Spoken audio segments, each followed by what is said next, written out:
بسم اللہ الرحمن الرحیم۔ السلام علیکم۔ روایت ہے حضرت ابو مالک اشعری رضی اللہ تعالیٰ عنہ سے، فرماتے ہیں کہ فرمایا نبی پاک صلی اللہ تعالیٰ علیہ وآلہ وسلم نے پاکی نصف ایمان ہے، اور الحمدللہ کہنا ترازو بھر دے گی، اور سبحان اللہ اور الحمدللہ آسمان و زمین کے درمیان کو بھر دیتے ہیں، اور نماز روشنی ہے، خیرات دلیل ہے، صبر چمک ہے، قرآن تیری یا تجھ پر حجت ہے۔ ہر شخص صبح پاتا ہے تو اپنا نفس بیچتا ہے، تو یا نفس کو آزاد کرتا ہے یا ہلاک۔ مسلم نے روایت کی، اور ایک روایت میں یوں ہے کہ لا الہ الا اللہ اور اللہ اکبر آسمان و زمین کے درمیان کو بھر دیتے ہیں۔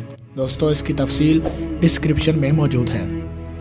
روایت ہے حضرت ابو ہریرہ رضی اللہ تعالیٰ عنہ سے، فرماتے ہیں فرمایا رسول پاک صلی اللہ تعالیٰ علیہ وآلہ وسلم نے، کیا میں تمہیں وہ چیز نہ بتاؤں جس سے اللہ تبارک و تعالیٰ خطائیں مٹا دے، درجے بلند کر دے؟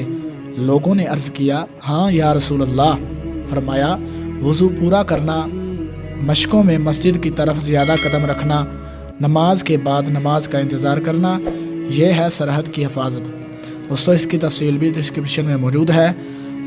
اللہ تبارک و تعالیٰ سے دعا ہے کہ اللہ رب العزت ہمیں ان حدیث پر عمل کرنے کی توفیق عطا فرمائے۔ ملتے ہیں کسی اگلی ویڈیو میں، تب تک کے لیے اللہ حافظ۔